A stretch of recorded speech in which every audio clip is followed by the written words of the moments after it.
Alright, welcome back to Bigboysbushcraft. Today I'm going to go ahead and break down the Leatherman knife that we picked up at the flea market for $5.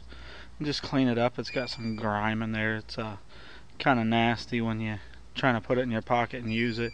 Actually, the lock's sticking. You can see a little bit of the grime in there.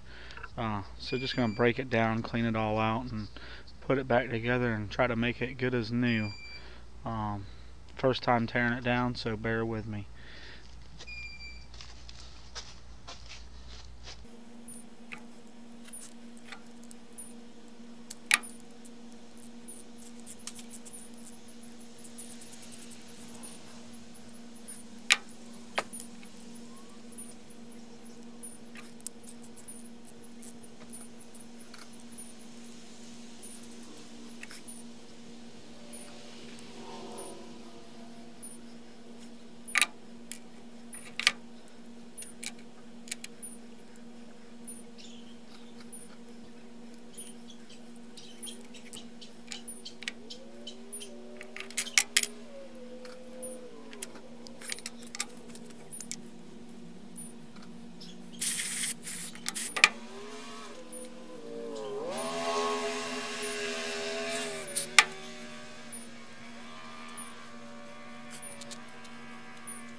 Alright, there you go. Pretty quick and simple. Like I said, first time breaking it down. No nastiness in there anymore. I mean, that's not even lubed. Working pretty solid. Always watch yourself on them edges. The lock's working good. Screwdriver attachment. I can feed the bit out there. Still working fine. Alright. That was the teardown of the $5 Leatherman we got at the flea market. Thanks for watching. Hope you enjoyed.